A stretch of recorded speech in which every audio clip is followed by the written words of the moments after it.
हे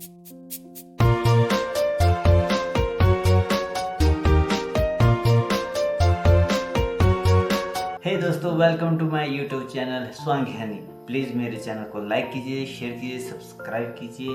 और आज की हम वीडियो लाए हैं आपके लिए एक हॉरर वीडियो, रिएक्शन वीडियो है। बहुत अच्छी वीडियो है जिस चैनल ने बनाई है। तो लेट्स तो आज की हॉरर स्टोरी सुनाने से पहले मैं आपको एक इंटरेस्टिंग सा स्टैट बताना चाहता हूँ। हमारी कहानियां देखने वाले 80% लोग ऐसे हैं जो हमारी वीडियोस एंजॉय तो करते हैं, लेकिन उन्होंने हमारा चैनल अभी तक सब्सक्राइब नहीं किया है।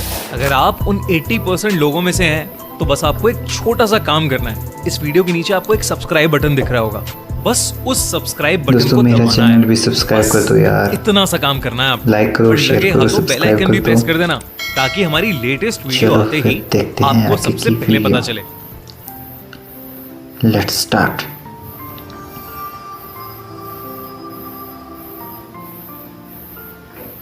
सरकटा।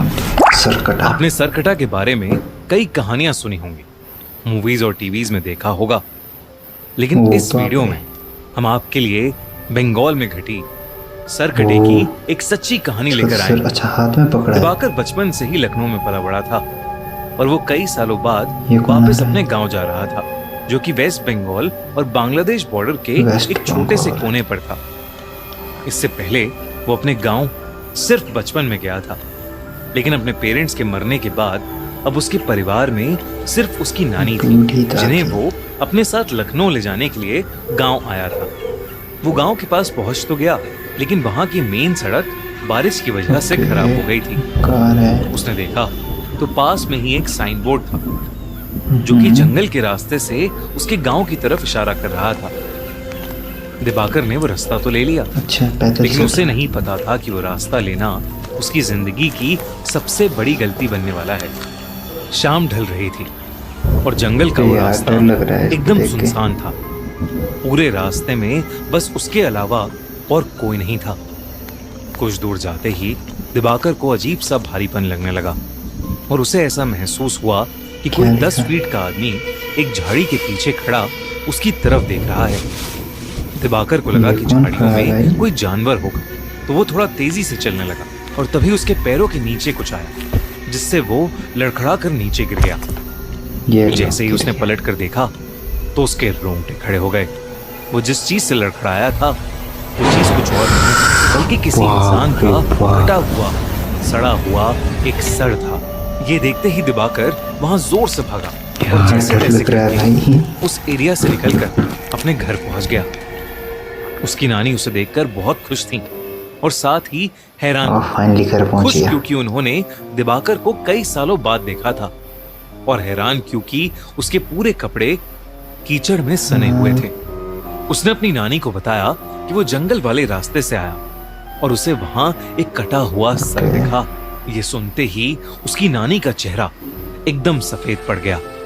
उन्होंने बताया कि वो जंगल का रास्ता गांव में कई सालों से सुनसान है, क्योंकि वहां स्कोंदो काटा यानी कहते हैं कि उनके गांव में एक लंबा चौड़ा पहलवान लड़का रहता था। एक दिन उसे एक लड़की से प्यार हो गया, और जब उसने उस लड़की से अपने प्यार का इजहार किया तो उस लड़की के परिवार वालों ने उसको बहुत मारा और उसकी बहुत बेइज्जती की। उस दिन के बाद से वो लड़का एकदम पागल हो गया और उसने अपने पागलपन में एक रात उस लड़की को जान से मार डाला। उस लड़की के परिवार वालों ने उसे ये करते हुए देख लिया और उस लड़के को जंगल में ले जाकर उसका सर काट दिया। उन्होंने उस लड़के के सरकटे शरीर को उसी जंगल में छोड़ दिया और कहते हैं कि तब से सरकटे की आत्मा अभी भी उस जंगल में भटकती है और वो अपने बदले की आग में जलता रहता है। कहते हैं कि अगर वो किसी को एक बार दिख जाए तो वो उसे भी मारकर सरकटा बना देता है। दिवाकर ये कहानी सुनकर चौंक गया था, लेकिन उसे इस कहानी पर विश्वास नहीं था। उसने अपनी नानी को कहा कि जो उसने जंगल में देखा वो कोई आत्मा नहीं थी, बस एक मरे हुए आदमी का सर था। उसके बाद वो नानी के साथ मेरे सामने ये दिखे तो मेरी तो पैंट गीली हो जाए यार। जैसे ही आधी रात हुई, दिवाकर को सोते हुए ऐसा लगा कि जैसे कोई धीमी सी आवाज में उसे पुकार रहा है। उसने उठकर देखा तो उसके कमरे में कोई नहीं था। उसे लगा कि शायद उसकी नानी होंगी, पर जब वो उनके कमरे में गया तो वो गहरी नींद में सो रही अभी थी। तो स्टार्टिंग उसे में बेटा भी देख अपनी थकान आगे का आगे क्या नतीजा होता लगा है। और वो फिर से सोने चला गया।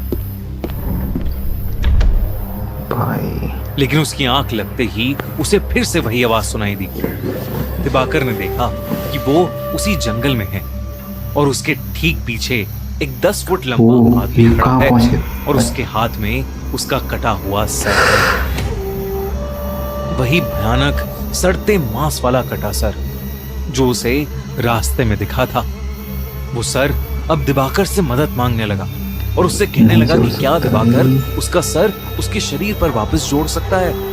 और मदद मांगते ही वो सर कटा बहुत ही भयानक तरीके से हंसने लगा और अचानक दिवाकर नींद टूट गई। लेकिन जैसे ही दिवाकर की आंख खुली वो कटा सर उसके ठीक सामने हवा में तैर रहा था और वो कटा सर वैसे ही भयानक तरीके से हंस रहा था। दिवाकर के होश उड़ चुके थे लेकिन वो अपने बिस्तर से हिल ही नहीं पा रहा था। वो डर के मारे जोर से चीखा और तभी उसकी नानी उसके कमरे में आई और उन्होंने कमरे की लाइट्स ऑन कर दी। लाइट्स ऑन करते ही वो कटा सर वहां से गायब हो गया। जब नानी ने उससे पूछा कि उसे क्या हुआ है तो दिवाकर ने अपनी नानी से कहा कि उसने बस एक बुरा सपना देखा है। उस रात दिवाकर सो नहीं पाया। उसने गांव वालों से उस सरकटे के बारे में कई किस्से सुने, जिसमें से एक किस्सा ये भी था कि वो सरकटा लोगों से अपने सर को जोड़ने के लिए मदद मांगता है और अगर किसी ने उसका सर जोड़ दिया तो वो पूरे गांव का विनाश कर देगा और जो लोग उसका सर जोड़ नहीं पाते वो उन्हें मारकर अपने जैसा सरकटा बना देता है। उस रात जब दिवाकर अपने कमरे में सोने के लिए गया तो उसने देखा कि खिड़की के बाहर एक अजीब सा लंबा सा आदमी शॉल ओढ़े खड़ा। बहुत अच्छी और बहुत इंटरेस्टिंग वो देखते ही वीडियो है यार, दिवाकर घबरा बहुत उठा। अच्छी स्टोरी है। अचानक से उसका दम घुटने लगा। अरे बाप उसने रे, देखा कि उस सरकटे का सर उसके ठीक पीछे है और वो अपने बालों से उसका गला दबा रहा है। इससे पहले कि वो कुछ कर पाता उसे कमरे में एक तेज हवा का झोंका महसूस हुआ बेहोश और हो वो गया। एकदम से ओह। बेहोश हो गया। कुछ देर बाद जब दिवाकर की आंख खुली तो उसकी नानी उसके सामने थी। दिवाकर अपनी नानी को देखकर रोने लगा और उसको उसने अपनी दादी नानी संभाल रही है को बहुत सरकटे के बारे में सब कुछ बताया। उसकी नानी बेहद घबरा उठी। दोनों ने डिसाइड किया कि वो सुबह होते ही उस गांव को छोड़ देंगे। उसकी नानी दिवाकर के कमरे में अच्छा। उसके साथ ही लेट गई। लेकिन कुछ ही पलों में जब नानी की आंख खुली तो दिवाकर बेड पर नहीं था। उन्होंने पूरे वो घर गायब हो में गया। उसकी तलाश की लेकिन वो कहीं नहीं मिला। दिवाकर की नानी बहुत ज्यादा घबरा गई क्योंकि उन्हें डर लगने लगा उसको था ले गए होंगे। कि कहीं वो सरकटा उसे ले तो नहीं गया। उन्होंने गांव वालों से मदद मांगी और वो सब उसे ढूंढने में लग गए। जैसे ही वो जंगल में पहुंचे उन्हें किसी के जोर से गुर्राने की आवाज आई। तब उन्होंने देखा कि दिवाकर एक बड़ी सी तलवार लेकर खड़ा है। दिवाकर की आंखें सफेद हो चुकी अच्छा हैं इसके अंदर आता और वो गुस्से से गुर्रा रहा है जैसे वो बिल्कुल पागल हो गया। दिवाकर की नानी ने उसे आवाज लगाई लेकिन नानी की आवाज लगाते ही दिवाकर ने एकदम से अपनी तलवार से सबके सामने अपना सर काट लिया। ये देखते ही सब गांव वाले वहां से अरे इसने भाग खुद को ही काट गए दिया। और उसकी नानी वहीं जमीन पर गिरकर रोने लगी। सालों बाद किसी ने सरकटे के हाथों एक मौत देखी थी और इसीलिए उस घटना के बाद सभी लोगों ने उस गांव को हमेशा हमेशा के लिए छोड़ दिया। कहते हैं कि बंगाल में स्टोरी उन एंड हो जंगलों गई में यार। अब एक नहीं बल्कि कई सरकटे भटकते हैं जिन्हें स्कोंदा कोटा या कोंदा कोटा भी बोला जाता है। दोस्तों इस तरह की नई वीडियो देखने के लिए प्लीज़ मेरे चैनल को लाइक कीजिए, शेयर कीजिए, सब्सक्राइब कीजिए। मैं आपके लिए इस तरीके की वीडियोस लाता रहूँगा।